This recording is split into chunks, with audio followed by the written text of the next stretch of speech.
The reason which I became photographer from the 13 years old I started photography. I had this impression or some almost conviction that photography is going to be an important tool for the humanity, to tell the story of the human. This is the reason which I started photography, not as just playing with a tool or having fun with it. I really wanted to tell the story of the humanity. And I call my works is that photography for humanity. This is the direction of all the works which I am doing. So every single picture which I do, every single story that I'm doing, it's always based on how this picture or how this story is going to reflect the human history and how in the future will be part of the whole big history of the humanity by the time that I'm living, by the time that I'm witnessing it. That's the reason the humanist photographer, it is the name that many of the media, they picked up on my works, and it's going on now. It's always in my mind, even if I'm taking pictures or not. Maybe the best way of explaining, it's one of the Gandhi's word, which I praise a lot, is saying that every morning when you wake up and you are doing a project, the one question that you have to ask is thinking of the most vulnerable people that you have met and ask you, what I'm doing now, is it going to help these vulnerable people or not? So it's all based in this story, that how my pictures, my photograph, in many cases, will become the voice of the voiceless people. That's what I'm always looking at, the stories of the people, of the nation, of individual, then something happening to them, they have some story to say, but they don't know how to say, or the word ignore it. That's the reason that my photography is always goes for the humanity, and that's how in my mind every time I'm framing.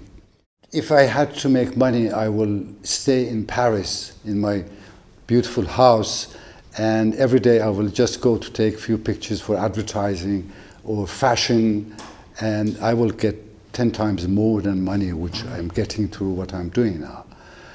So it is not a money story for all my works which I'm doing. I had refused a lot of advertising projects because I didn't believe in it. But very early in my works as a professional, when I started as a professional in 1979, quitting my architecture, I was quite, in vogue architect starting, but then one day I decided that I have to take back to the photography and do works. In 1983, I was in Afghanistan for the first time, for the Time magazine, when Afghanistan was invaded by the Russian troops. At those years, we called them Soviet troops, which was the Russian in reality. And then I realized that it is so difficult for a journalist coming from Europe or America and going on foot to Afghanistan and recording whatever he could see in this vast story. So my first thing comes to my mind saying that why not to train some refugees, Afghan, and give them the cameras, and then, because they are the one that going to leave there and going back to Afghanistan, so they could photograph, and something will remain of it, being witnessed. Then the second thing which struck me, and that's one of the main reasons which I'm teaching and training, is that I realized that the wars and conflict, they create two different destructions. One is the visible destruction, which is house destroyed and building destroyed, or infrastructure destroyed, or human body destroyed. These are the visual and visible destruction. But the main destruction which is not visible is the invisible wounds, the trauma that wars and conflict created. And we don't see them, but we see the result of those invisible wounds in the long terms. So when I realized it, then I find that all the efforts of the UN and the NGOs and the international organization, it is only rebuilding what was destroyed as infrastructures. They make houses, they make buildings, they rebuild the hospitals, but the people that has been in trauma, they have to live there, and this is not healed. One day I realized that in the Western countries, when something happened, like one shooting happened in the school, they have this police, then doctors came in, but immediately they have a group of the psychotherapists comes and start talking to everybody, getting out the trauma. And I said, this is fantastic, but what about the nation like Afghans, like Cambodian, like Angolan, that the whole nation has been in the war and the conflict, and who is going to be the psychotherapist? If we don't heal these invisible wounds, then the cycle of the violence will continue. A little boy that has seen his parent died under bombardment and his school destroyed and his home destroyed. If we give them only the house, if we give them only school, but what is important for him is to revenge her parents. So how we could come up with this concept of the healing the trauma? Then my answer was, we can't have psychotherapists coming from Europe to Afghan people or to Cambodian people. They don't have this psychotherapist in the countries, so who could help them? My answer was the women. The women of those countries, because they have this instinctive mother instinct, they could be really the one could help this nation. But then I said, what tool to reach the whole nation? The media was the answer. So coming all this putting together, I started my first training center for Afghan women in Kabul in year 2001. By training those women to become writer, journalist, filmmaker, videographer, and then helping them to create like a big radio station, Afghan Women Voices. Then help them to create a group of the videographers going and filming Afghan women stories. Then helping them to create the first women magazine or children magazine. So I used bringing the media in those countries with the help of mainly women and teaching them not the commercial media, but a media that is responsible in front of the nation, that has the stories that little by little bring more peace and take out this revenge that is grown in those people. This is one of the main reasons that I started, and I'm still continuing those trainings and helping the population. Another story was that I realized that most of the time, the story of a people, of a community that are under fire is told by whom? By us. A few male white journalists living in Paris or New York or one of those big countries, traveling in this zone for a few hours or a few days, coming back and telling the story. So the whole world see the whole story of the happening through the eyes of a few male, white, living in the Europe or American megapoles. So my question was, why not to train those people that are suffering, that are living in refugee camps, or they are also living under the war? Why not helping them, teaching them and giving them this tool to tell their own story. What they needed, just a few basic knowledge about journalism, of photography or videography, and a good tool. So that's why all my works, mainly all my incomes, goes to these stories actually.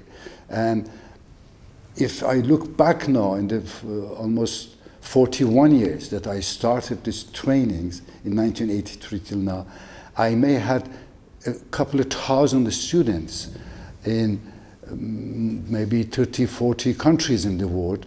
Many of them are professional photographer. One got Pulitzer Prize.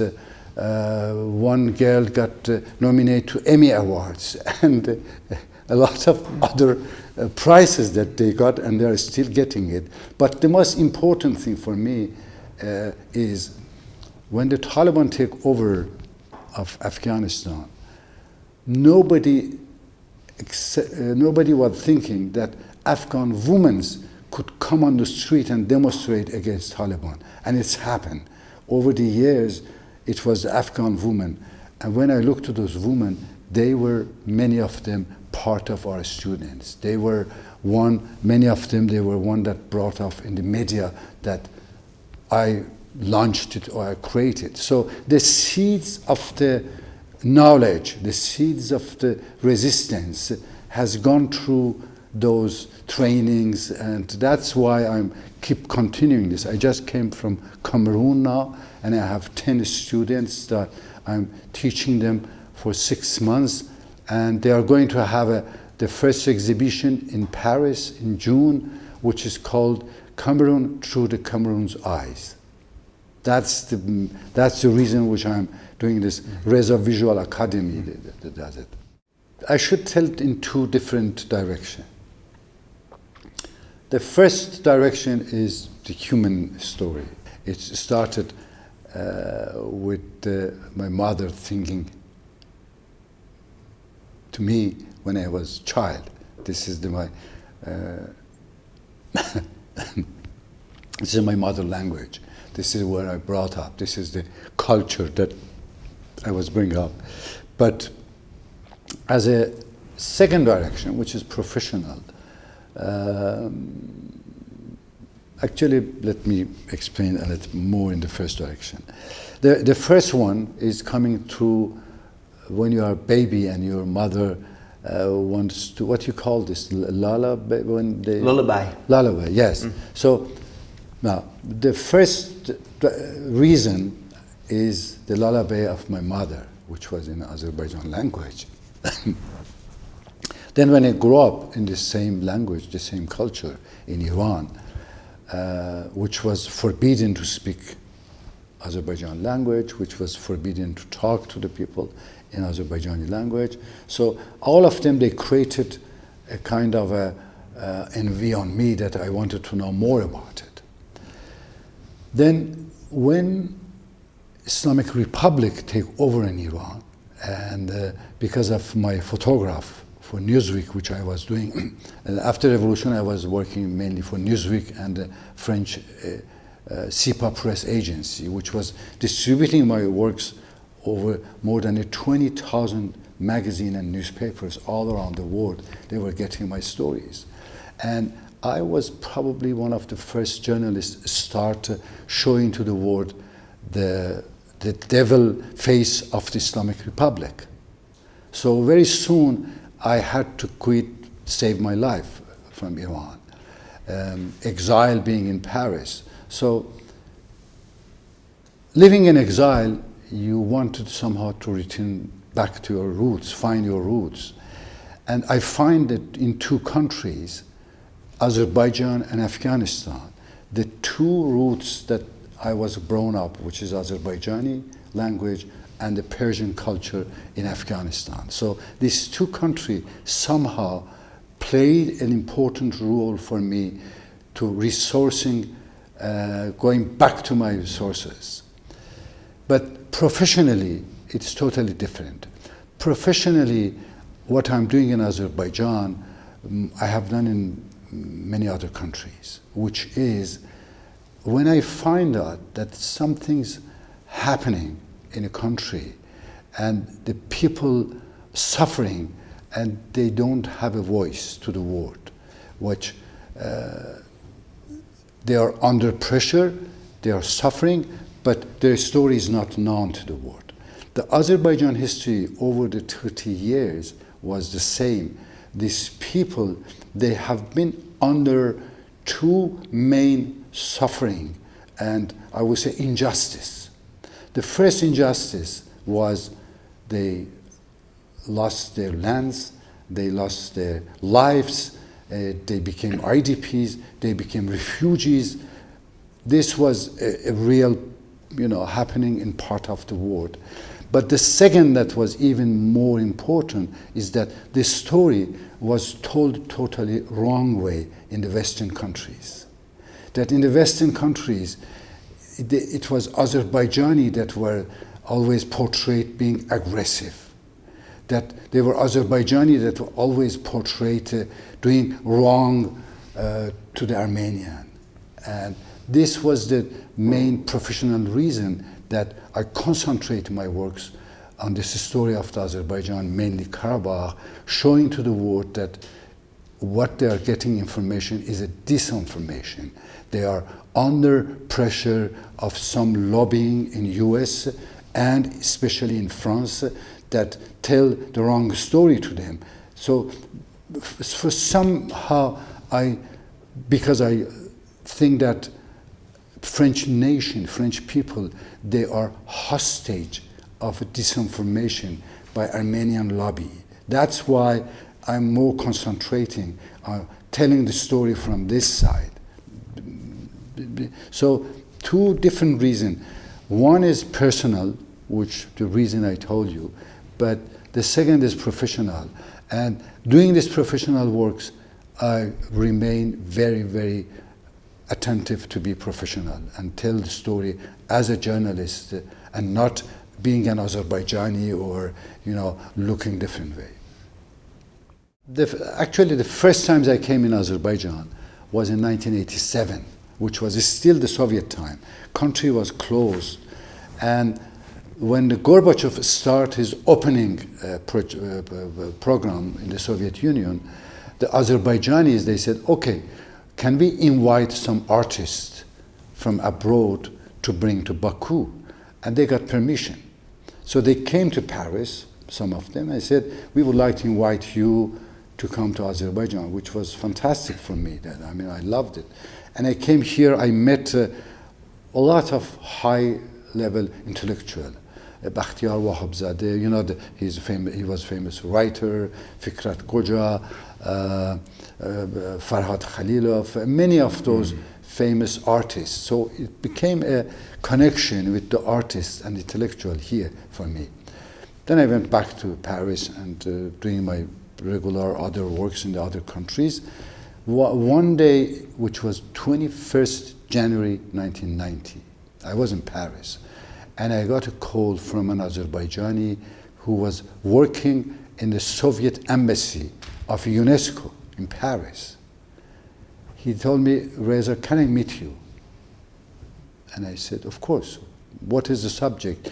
His voice was shaking, and he said, I can't say on phone, we have to meet so I could explain to you. And we had a meeting in a bar in a hotel in Paris. He arrived and I saw his face totally white. I said, what's wrong? He said that the news is that the Russian army, they smashed the Azerbaijani demonstrator, and I don't know, talking about hundreds died and wounded, and we desperately looking for a foreign media to go, but the Soviet, they have totally closed and they don't let any journalist to go in. What you can do? Well, he got the right guy, because we are in 90 and over 10 years working for Time magazine, Newsweek. I was the one famous sneaking everywhere, in South Africa, in Lebanon, in everywhere in Africa, everywhere that it was, all the roads were closed for the journalists. The media, they knew who to call. They were calling me, Reza, could you go there? And I was always to find a way to go and get these pictures. And I immediately said, yes, of course. I will try my best. And I run to the Soviet embassy, 21st January, asking a visa, which at the time they were only giving visa for Moscow. And they asked me why you are doing it. I said, I'm going to do some fashion photography in Moscow. There's nothing about Baku, Azerbaijan, nothing else. Just I'm going to photograph the ballet and the fashion, cultural things. Immediately they give me a visa, and I fly to Moscow the other day. I think that the first airplane was the other day or 2 days after. Anyway, the first flight to Moscow. The only thing which I knew and I have got from this Azerbaijani UNESCO, the address of the Azerbaijan representative, which was called embassy or representative in Moscow. When I arrived there, I saw hundreds of all the people there, and everybody is going around, and almost all the doors were broken.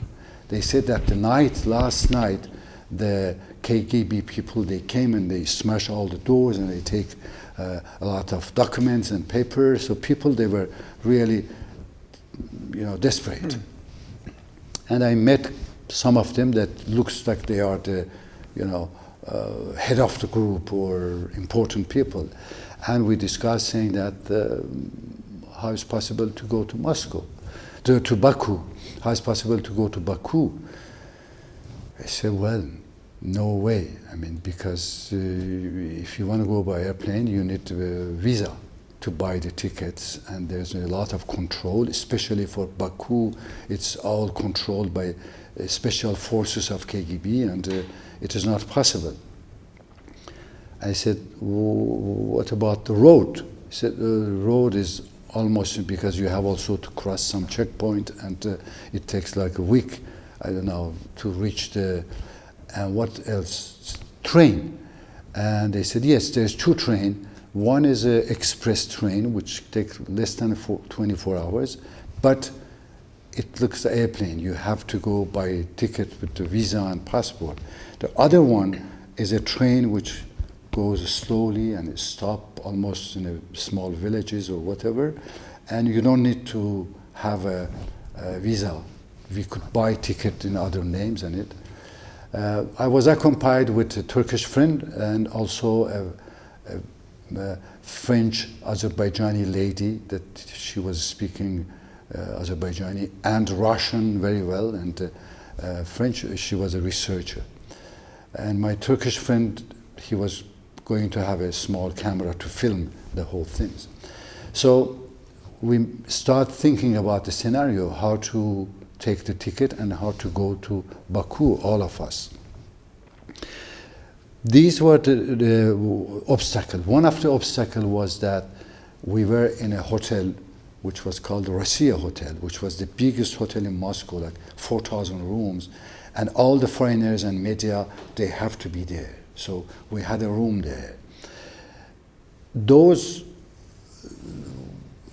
days, every floor in the hotels in the Soviet times, they had a woman on each floor that was controlling, and they have the keys and controlling everybody's coming and who is going around. So we will not be able to leave the rooms if we have to go to Baku. The lady will understand that we are not there, so we have to find a way for it. The second was what's happened if we are controlled on the road. So we put all this together, and the other thing was that there were other journalists that were coming from either other countries or they were already in Moscow doing other things, and they have heard about the Baku story, and they also wanted to come to Baku. So the representative of the Soviet-made government, I don't know, it was from Foreign Affairs Office or whatever government organization that were in charge of the foreign media. They came to the hotel and they said that, oh, don't worry, like we're going to hire a special airplane to Baku, and everybody that wants to come, this is the list, and we will take you to Baku tomorrow. So we were in this dilemma of what we do. We go with the airplane, they are going to take all the journalists, or we go to our main story, which is a train. My understanding is because I have been working a lot in Afghanistan before, and I knew a little about the Soviet or Russian tricks. My first reaction was that this is not true. This is something wrong. They are going to play something wrong to the journalists. So I went back again to this Azerbaijan representative people there, and I told them the story, and they all laughed. They said, they will never ever take the journalists to Baku, so we better go in our own mission. The problem was that how to tell these foreign guys that I'm not coming with you. The best thing was saying that I feel sick, I'm not feeling good, and I may stay here, maybe you should take the other journalists later, I will come. And they were more happy that not me and other being in the part of this team. The second problem was the rooms, how we manage that the lady will not understand that we are not at the room. So the way that they solved it, one of those Azerbaijanis, they got our key, the 2 rooms that we had. And over the few years that we were out of the Moscow, he was sneaking in and making our room beds, and the way that when they were coming and cleaning, they had a feeling that we are there. So this was solved.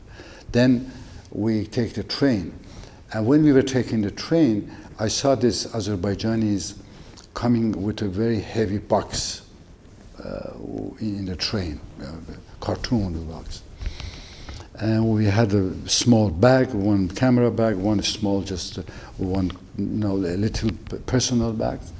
We put it over luggage, hide them, all of them in the back, and we sit down, dressed like a peasant, dressed like a guy which has a sport wearing, this only the same. And they teach me one Russian word, which is, I still remember, "Ya по-русски не знаем, я Azerbaijani." It means that I don't speak Russian, I am Azerbaijani. Because at those days, you had people from the other Soviet countries that they were not speaking full Russian, or very few. So it was okay not to speak Russian. This was. Then I realized what was in the box. When the controllers coming, they opened, there was a bottle of the vodkas inside. So every time a controller coming, they were giving a bottle of vodka and they left. So this was a kind of way that... Bribery. Yes, of course, yes. But we were drinking too, in the same time. But that was helping also the controller not really looking to us and asking our tickets or whatever. 2-3 times when I was out just going to toilets, the controllers came to me and I just say, "Ya по-русски не знаем, я Azerbaijani," and they left me to go. Were you scared? Were you scared? No. You weren't afraid? It was more of always for me doing this kind of the things. It's more of a game than... Adventure. Adventure. Indiana Jones. Another movie analogy for you. Because and he wears a fedora also, right? Yeah. I have done the same in South Africa, for example, where a couple of times it's happened to me before. So it was a real game. And Finally, after 40 hours, we reached Baku. We were all excited and watching from the windows, entering the station, and then suddenly we all became white because you had all this line of the Soviet soldiers with the guns and the very long clothes that were waiting, and everybody was going out. They were asking the documents. Little I knew that when the train was stopping every time when we were coming, one of those Azerbaijanis, they were running out and they were making call to Baku. So every time that we were stopping, they were, and I was asking what you're doing. You said that we are organizing. We want to make sure that when we arrive, everything is okay. So that's how all this phone call that they were doing on the road, and also they have informed their friends, which I didn't know exactly who they are, in Baku, that, hey, we bring in journalists, you better take care of them getting out or whatever. That's when the guy said, don't worry, leave your cameras and everything's here, wait in the car. And this Azerbaijani, almost everybody has gone. Then we saw two beautiful girls with flowers, huge flowers, come on the train, and one take me and one another, the Turkish friend, and we started walking and said, what is it? And one of them speaking French, the girl, perfect French. Wow, who is it? I didn't know who she was. Later I find out. And she said, Reza, I'm going to play your fiancé. Just trust me. So we were really very close together and walking on this line that you have soldiers. We walked through them, and she was looking to these soldiers to pick up one that she could say something. Probably was, oh, I haven't seen my fiancé for long times, and well, these kind of things is the moment that I learned that if you are afraid, then everything will collapse. So just leave you, when you are in this situation, you have to leave everything's open. If you are afraid, then especially the soldiers, they see your face, they understand that something wrong. So those situations, I always learn to play even more relaxed than, even if inside I'm a little tense, but having a relaxed face is the thing that could help you. So finally the soldiers, I don't know what she told him, but I do remember he did, okay, go. So, I always wondering what she told to him. So he was like smiling very hard and said, okay, go. And we passed through. And I was walking, the other also came. So both of us now, we are outside, 4 of us, and walking in this railway station with mainly military people, mainly. We came out, and then one man a little down waiting for us, and they knew. They went to him and they said, okay, just follow me. In a small alley, not far, maybe 50, 100 meters, maybe 50 meters even, there was 2 Lada cars waiting for us. We went, each of us, in one of those Lada cars with these girls, and the car started driving the old Baku, somehow after in the Targovas region. So at the night they take us in this residential area of the Baku.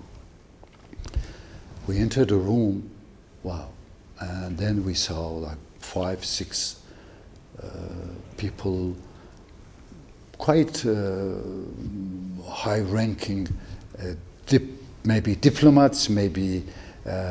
I find out one of them was a member of the parliament. Later I find out, the only one which I remember. And then they welcomed us, they had some food for us, and then we sit down and they explained what's happened. And they said that we had just buried the first peoples, but still there are people in hospital, and this is the situation. Why we need you to really to photograph or film everything that is possible. And we asked some question. They have a Baku map actually showing to us where the military are, where the Russian are, and everything. So we decided that to keep this 2 ladder and each of us in 1 ladder, and hiding under the not under the seat, but in the back seat when you have the legs.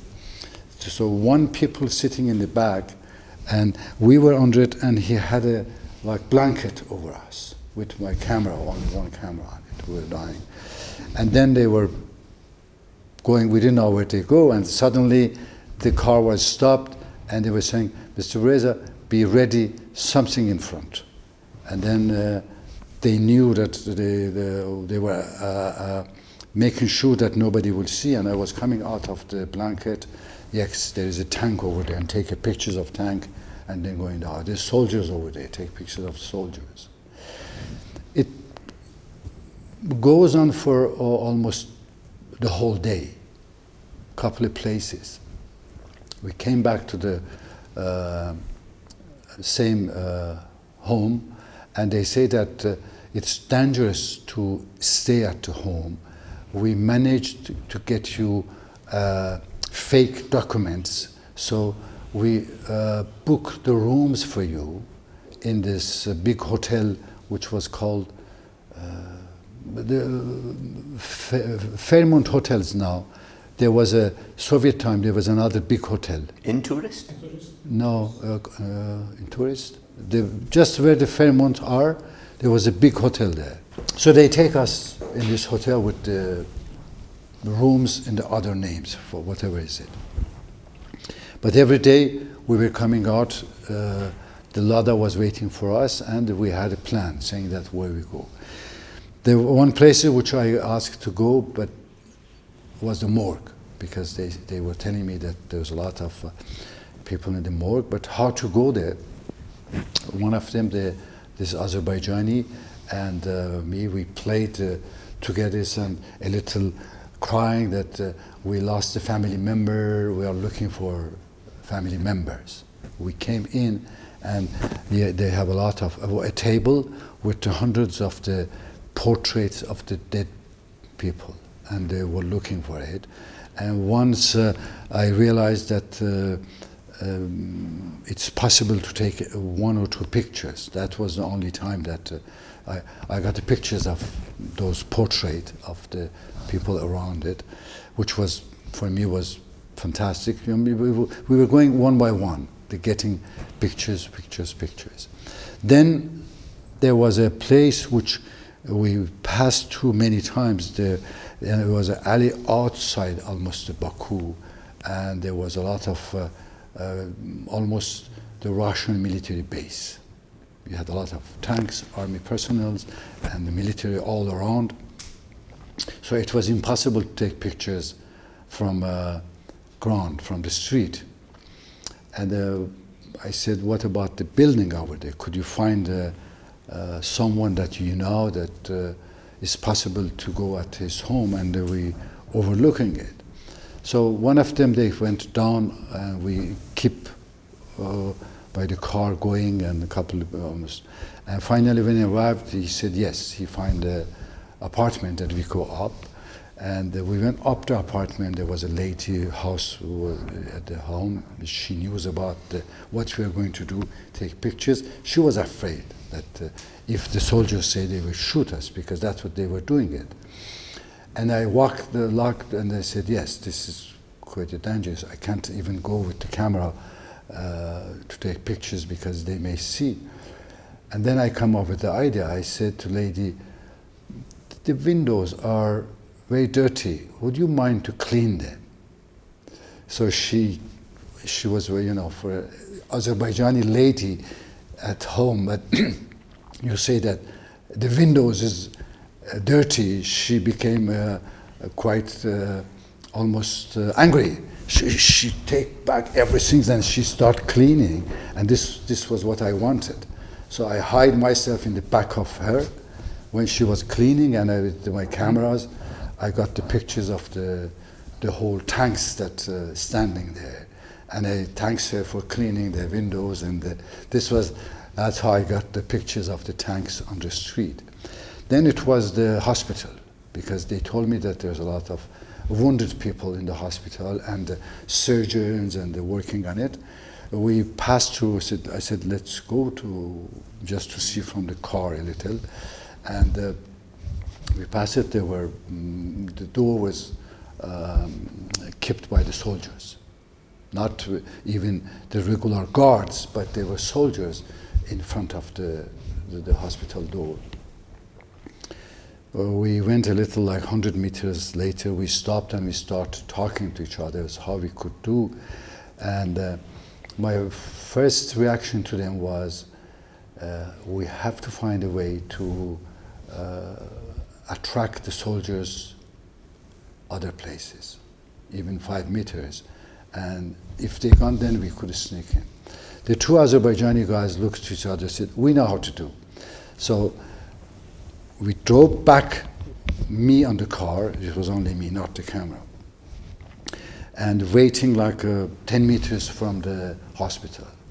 The two Azerbaijanis, young boy, they came out walking, other side of the door, like 10 meters, and suddenly they start fighting each other, cursing each other's families, and fighting, a real fight. The soldiers, they run to them when they saw these two fighting, and this was enough time for me and another guys sneaking inside the hospital, running. And the good thing was that the guy that was with me, the day before, I have asked him, could you go inside the hospital and find the exact way to the surgery room? Or because those wounded people, they may not be everywhere. Go and find before. So he knew exactly where is the surgery room. And we just run up. The first things I saw was a broken window and a lot of steam on it. And then I looked back, and this was the surgeon working on it. And the steam, I find out, was coming because they didn't have the sterilizing materials. They were sterilizing all the knives and everything on a teapot that was on a heater inside a surgery room. And every time they were finishing, they putting the so I got some pictures also of those work on the surgeon. We came back. The soldiers didn't care about us. We're coming back because they haven't seen us going in, and we just run and get out to the car. The other thing which I wanted to get now was, let's go to the place which they have buried the people. And they say that it is impossible. It's guard day and night with the whole soldiers around it. And everybody wants to go it. The paper controlled, and many people even said that they were arrested just trying to go near it. And then they said, but tomorrow it's a special day, and there will be thousands of the people who are coming to pay tribute. And also there's one or two newly people died, they were wounded, and they will bury also these two people. So there will be thousands of people. That's how, again, I got dressed like a normal peasant, Azerbaijani peasant, with my one camera hidden on my back. And I walked with them, surrounding me, 4 or 5 of the Azerbaijanis. We entered this thousands of the people walking there.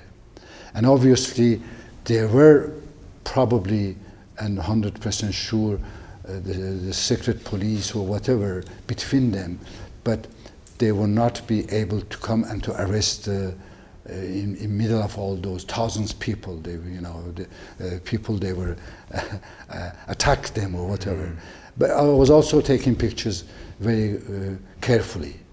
If you look at my pictures those days, you can see that it's a special angles. It is not just every pictures that you can say it. It was really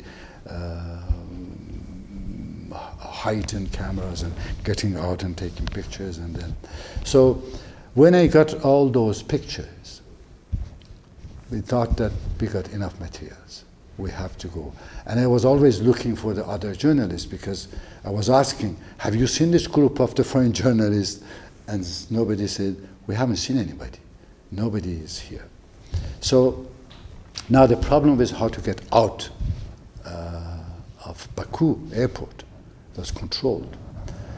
They said that we had ticket for you with this fake name, the document.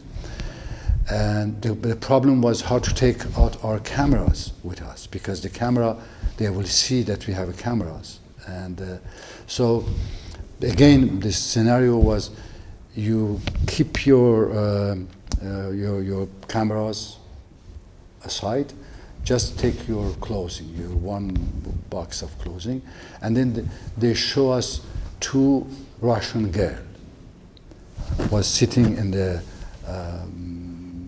when people waiting for the going inside the airplane, they told me, you see these two girls over there? We looked at beautiful girls. Yes, we saw Russian girls. Said, they will bring your cameras. And they did? They did. And it was just, we passed through the check-in. They control us, they control our bags, and with the fake names, and so we were not able to process or whatever. Everything we had was on these films, and the girl which was carrying was my cameras and all my films. You must have been terrified. Of course I was terrified. All the times in an airplane I was walking to make sure that two girls are there, but we were told not to talk to them. Just no, sure. But every time this was the most dangerous things to do in the Soviet time. If you put all the charges that they could have against me, lying in the embassy first, saying that I'm going to photograph the fashion in Moscow, then illegal travelings to in the country without visa. This is another charge of 20 years old. And then propaganda, taking pictures, having the fake documents. All of them, they were enough, one of them, to keep me 20 years in prison. But the fact that the story is so important that somehow someone could do it. And that's how when we landed in Moscow at the night, I remember a very cold night, we landed, I was just walking back of these two girls, having my eyes in these two girls that not disappear, because you never know. Maybe they were double agent or whatever, so I didn't want them. But finally, when we came walking a little more, then another Azerbaijani guys came, talked to these two girls in Russian, and asked, welcome, Mr. Reza. I didn't know him in Azerbaijani. Welcome back, come with us. And they take us in the car back to the hotel again, and they give us our bags. Our flight was the day after to Paris. In Moscow airport, obviously, we were questioned where you were, what you were doing, and we said we were photographing fashion, and I was in Russia hotel. I had the paper of the hotel showing them that I was in this hotel, and then they let me and my friend flying back to Paris. Arriving in Paris, I ran to the agency that was working for Gamma press agency, put the films on it, and when I explained the stories, the editors didn't believe me. You have to think of how the international media are always looking to the stories. For them was important to show that something in the Soviet area happened. But the Russian has played this Turkish face, which is always in Western media pushed back, and also putting this old Armenian story in front. So they somehow they had this scenario of bringing up another story to pitch, but it didn't work as they wanted because the pictures was published, the film was gone on the TVs, and this was a later all of Azerbaijani friends, which I had, the guy in UNESCO, everybody was coming.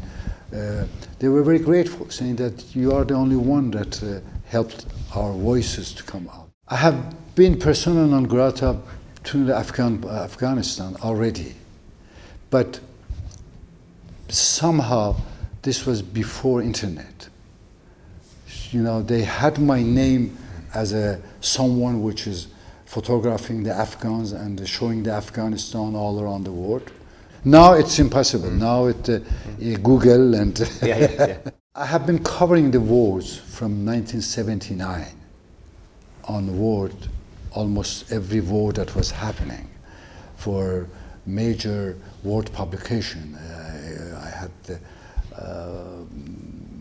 a lot of prizes for my war photography. So being in a war zone, it was not for me something that I'm afraid of it. The main thing for me was how to get there and how to get the story, and what story always. So when after this Black January, when little by little I heard about the war in Karabakh starting and fighting going on, obviously I wanted to one day to come and photograph it, but never had a real occasion. I was always busy doing the other stories, and mainly the magazine giving the assignment for me. Reza, you go there, and always assignment coming up. Couple of times that I have brought up this covering Karabakh with a different magazine, because I'm a freelancer. I can only go if I have a magazine which accepts it and they take care of my expenses, and if something happened to me, then I'm covered in insurance and everything. For a couple of months, I was calling to all the major magazines, which they were always keen working with me, whatever I wanted to do. When I was saying that I want to go Karabakh, cover the war, they were asking me, which side? And I was telling them Azerbaijan. I said, no, we don't want it. If you go to Armenian side, then we will cover your expenses, and we will pay you a day rate and whatever. So the truth is that at these times I didn't really realize how Western media are pro-Armenian and against Azerbaijan. I thought maybe it's just editorial line or whatever. Then one day was probably 27 or 28 February 92, I got another call from a friend saying that something wrong happened in Karabakh. We don't know what, but it's huge. Could you manage it? And the more I ask questions, the more I find that they don't know about it. They just know that it's something very, very strong happened on it. I take the plane. This was not any more Soviet era. I had to go Istanbul, Baku, and in Baku there was only one hotel, which was an in-tourist hotel, which is a Hilton now, that all the foreigners were living there. So I arrived there. There was a French ambassador in one room and U.S. ambassador in another room, and two rooms was U.S. embassy, and another one room was French embassy, so another was Turkish. So everybody was there, all the foreigners, all kind of foreigners, and we were all seeing in the breakfast or dinner that all of them are it. And I was asking questions about by the time the name of the Khojali always was, everybody was going Khojali and Khojali has happened, and asking question, what's happened? People, the foreigner, almost they have heard about it. Something happened, but they didn't know about it. And then I went to Foreign Affairs Ministry here, saying that I want to go there. I said that this is not on it's Ministry of Defense. You have to go to Ministry of Defense. So I went to the Ministry of Defense and checking the inside and finding the press guy, and then saying that, well, I want to go to Khojali. And he looks to me like, I said, sorry, no way, we don't allow foreign media to go there. Why? I don't know, this is the decision of the whatever. I went up to not the minister, but the highest level in the Ministry of Defense.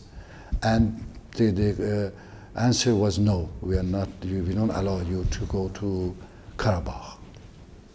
Which became even for me more of the challenge. Yes, again, challenge, and why? I mean, the question is why. The same day, back to hotel and having a dinner with the French ambassador, Mr. Perrin, and he told me, oh, by the way, there are 4 French nationalities arrived today in Baku. They are part of the humanitarian organization, medical, Médecins du Monde and Pharmaciens Sans Frontières. 4, 2 lady and 2 men. And if you don't mind, he said that invite them for dinner. So of course, let's have a dinner together. And they came, I started talking to them, and then I was almost thought that what I'm hearing is something wrong. They told me that we are here, we were sent with 1 ton of the medicament to bring to Stepanakert for the Armenian, because we heard that the Armenians are suffering a lot in the war, and Azerbaijani killing them, and they don't have enough food and whatever there, which was true if you look back in France, because when I was in France before coming there, all the media was telling the same story. All the media was telling that the Karabakh poor Armenians are killed and are surrounded by Azerbaijan army, and they need food, they need medicines, and all this diaspora Armenian, that's how they make a living also. They all created this kind of the fake news. Exactly, that's how they get attention, by victimizing themselves. So I asked the French for, are you telling me that you bring 1 ton medicine here and you want to bring to other part of the front line, to the Armenian? I said, yes, that's what we have to do. That's why we were sent here, I said, okay, let's see what's happening.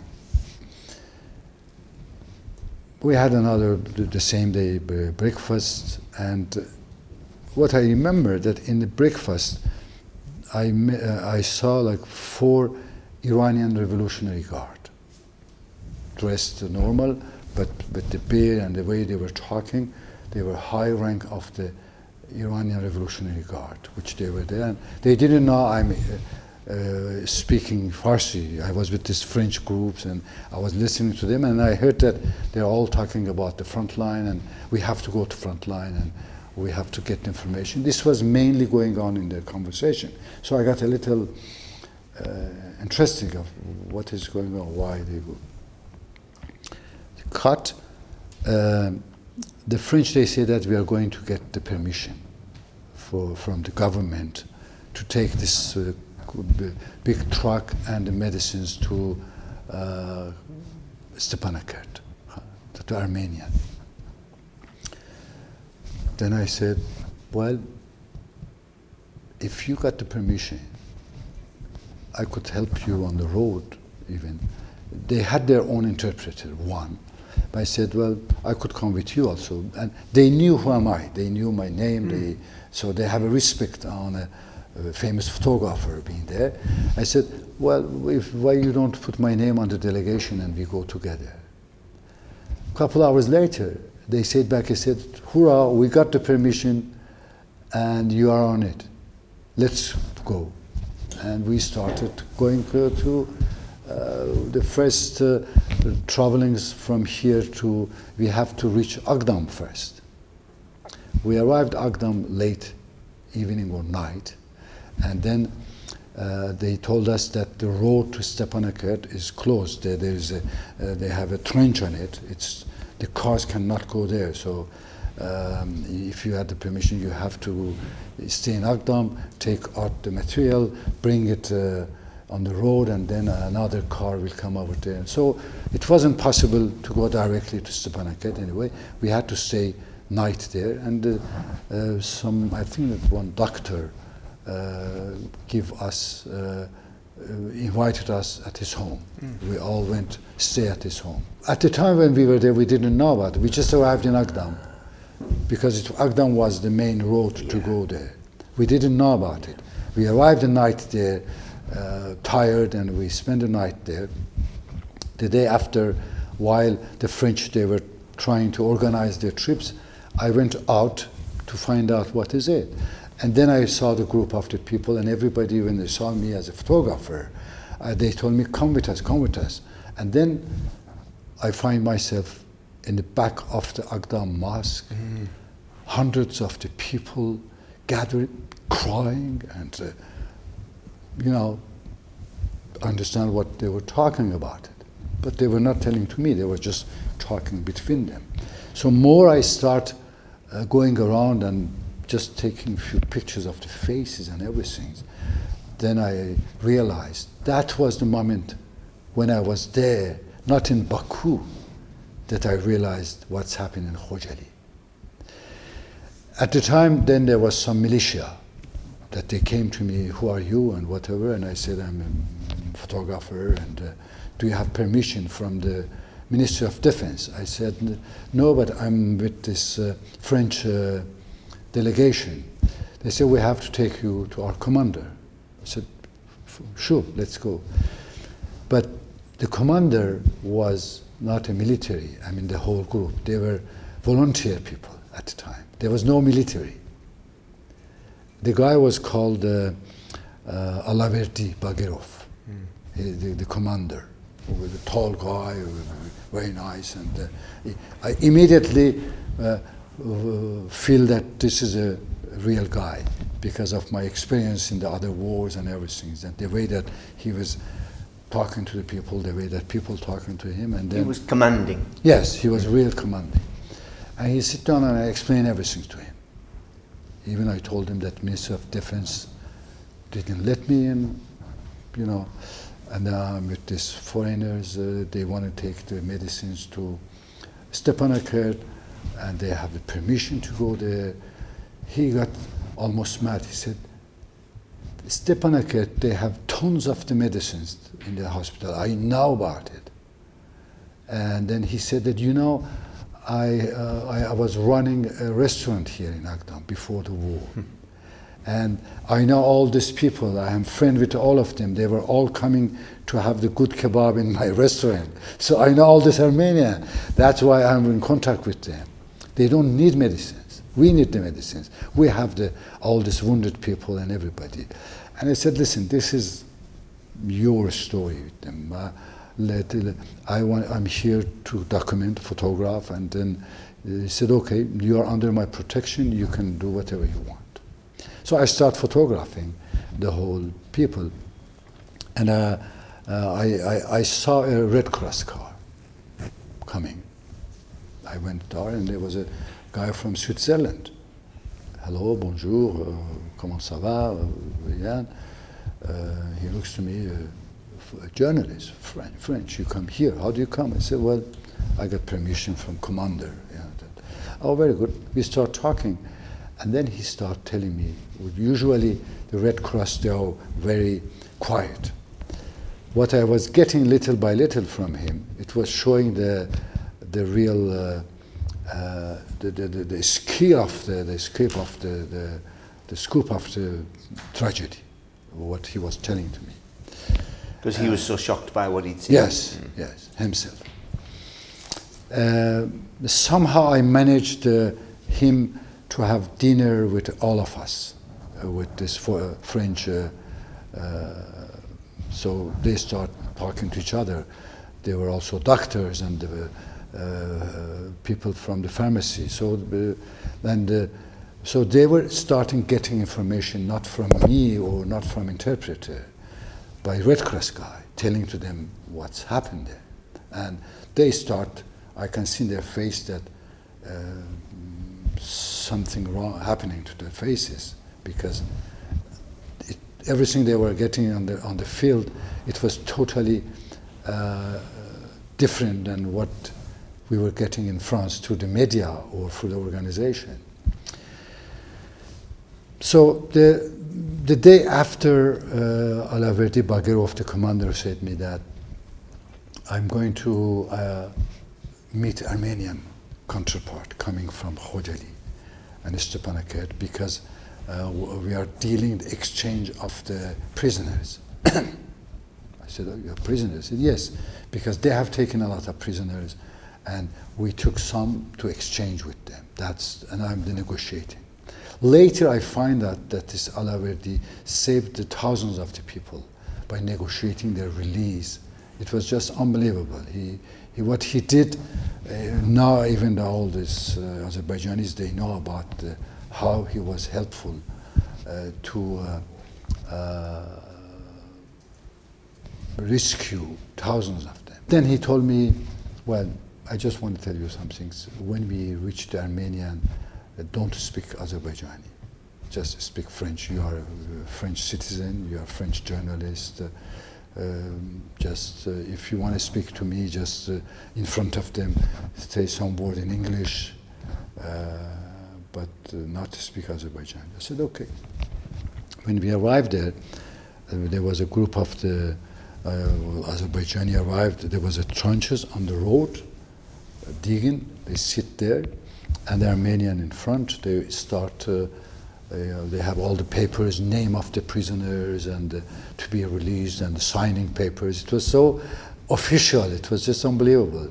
Seeing this story in the middle of those things, and I went a little back on the other side. There was Armenian soldiers on the other side of the trenches.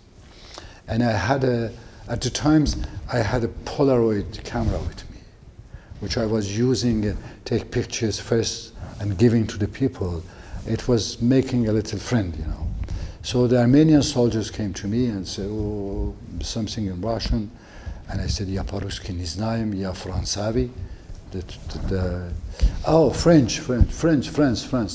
And then they call a guy, another soldier, which was a little back, calling him, and they talk to him probably in Armenian, that's showing me, and suddenly the guy starts speaking French to me.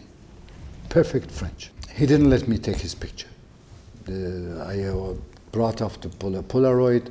There was two Armenian. One of them was quite drunk, and I take them Polaroid. I give to them, and I see that I take pictures of them with my Polaroid in their hands. The French guy from the beginning said that no, don't take my picture.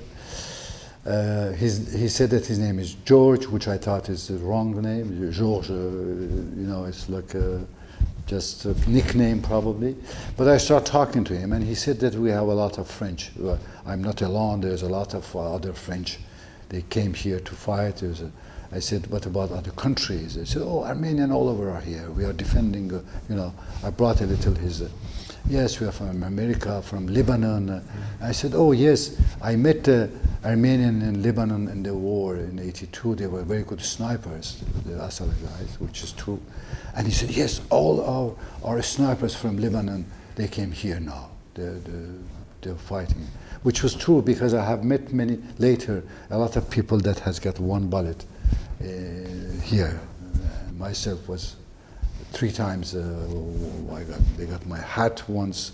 They got my ears here. A grazing. Yes, and then one in Karabakh.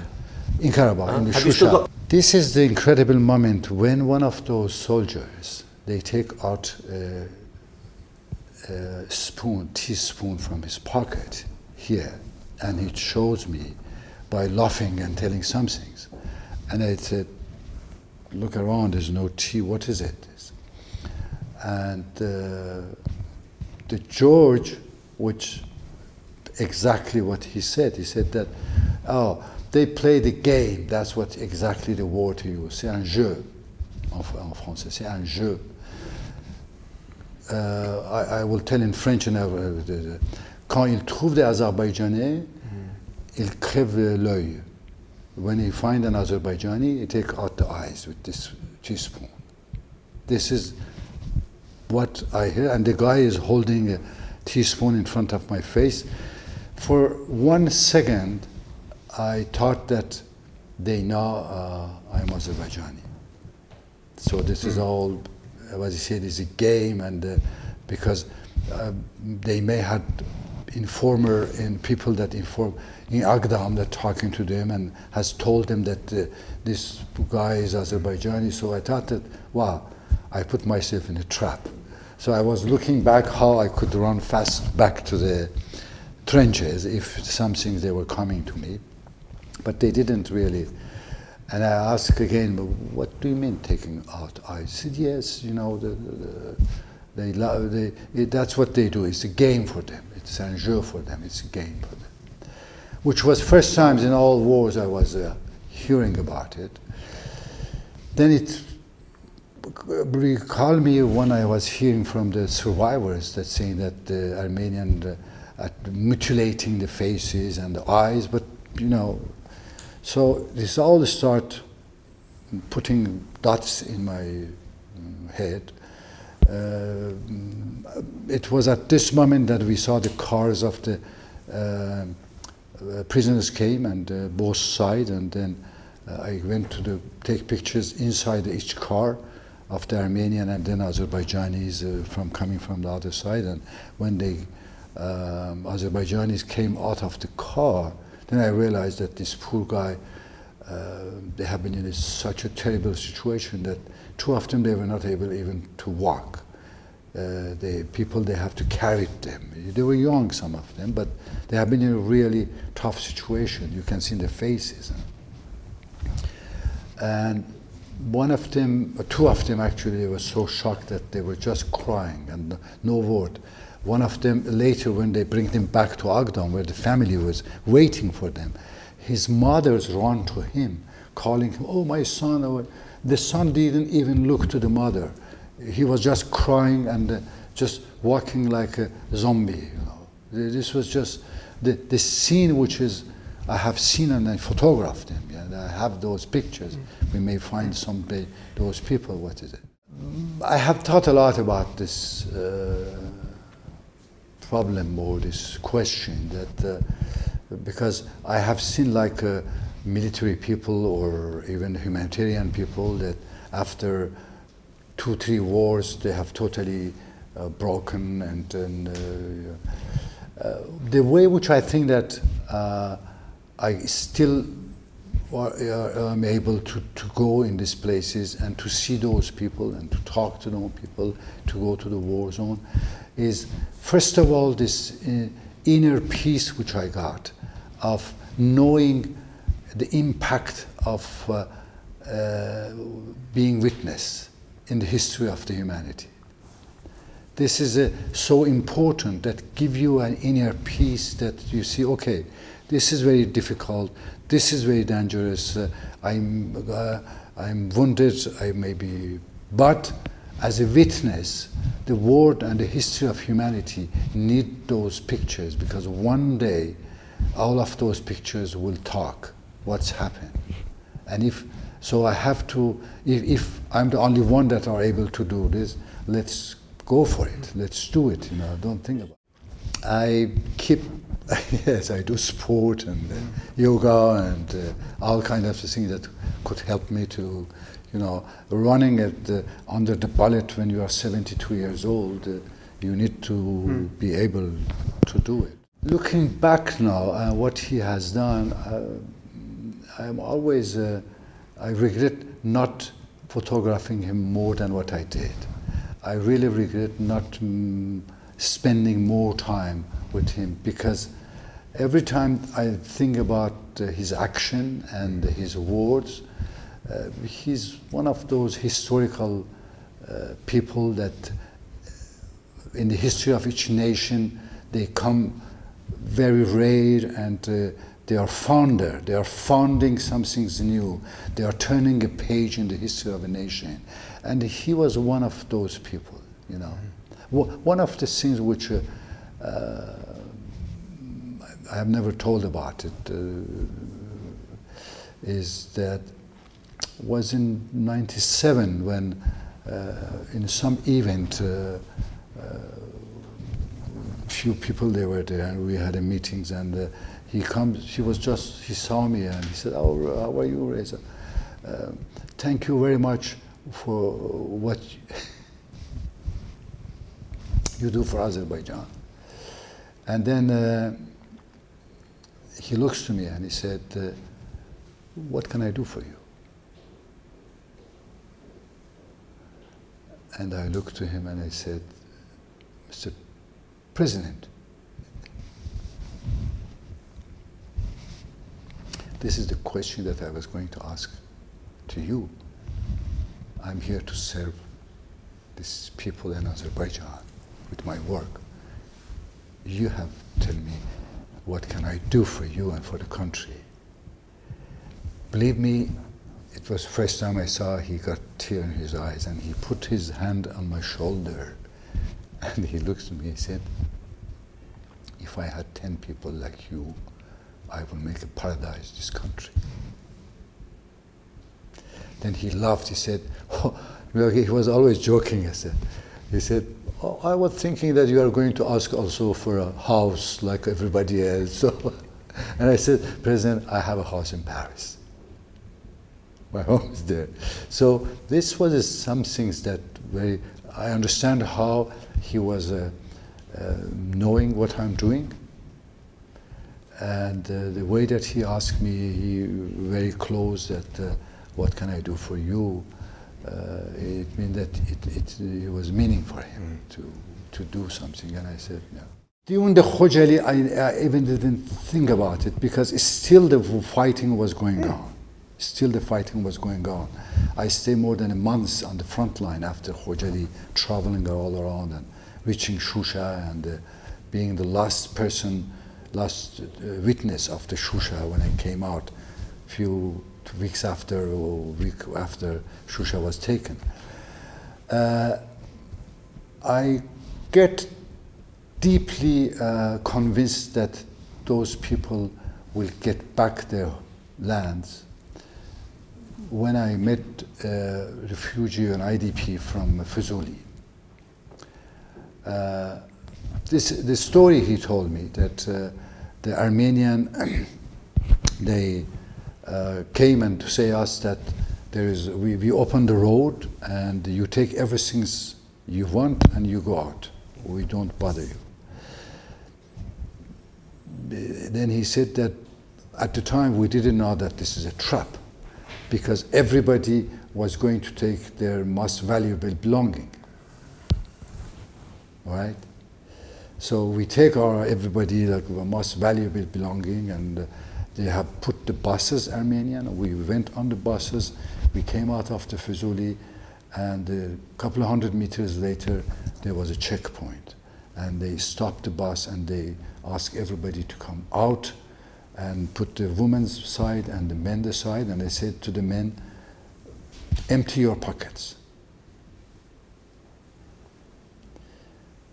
Empty your pocket." Even all the belonging that we had, they said, "Leave everything in the buses and empty your pocket." And then they went to the woman and they start getting the rings, and one of the men, he said that he was very religious. He was so, like Azerbaijani man, that someone touching his wife, he got so emotional, angry, that attacked the soldier. "Don't touch my wife." And one of the soldiers just shot him in front of everybody. They say that the Armenian forces, after they got everything out of pocket and everything, they say us, okay, now, because of this man who has, fighting, he was killed even there, but now take out all your shoes and run from here. Get out of here. Women also. Everybody. So he said that they take our shoes and we have to walk. Can you imagine? The whole story, this is the ending. He said that, but Mr. Reza, the most valuable thing which I had they didn't get it. And I said, what was it? He put his hand in the pocket, exactly, let me see. And he said, this is what they didn't get it. My key, my house key, because I'm going back. That's when I realized that these people definitely will take back their home, because when you got your key with you can't forget your home. That's the. There have been times that many Azerbaijanis, even like a few years ago, they were saying, no, it's gone, everything is finished. And I was saying, no, you will see. And I always thinking that's why I said the Heydar Aliyev was a visionary. Many times he was so convinced that they will get back the lands. And now I think that his peace treaty was the beginning of the getting back the land. He knew what he's doing. Even if those times you had people that accused him of giving land and why you did peace treaty, and he was looking saying that you will see, and everybody see now.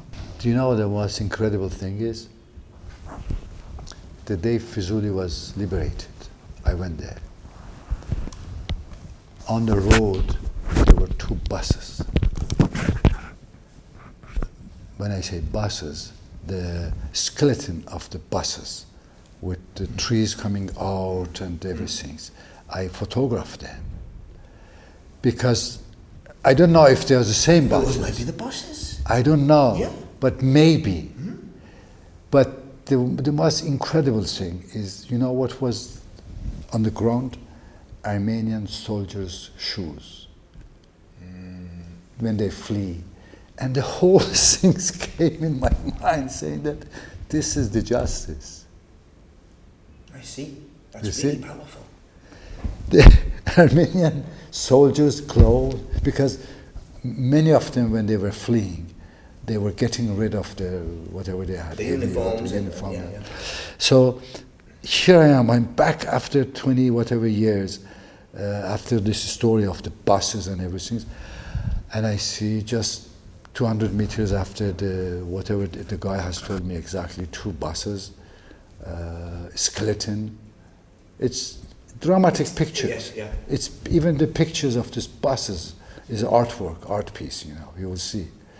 And then I saw the Armenian soldiers' boots and shoes and everything's there. Oh my God!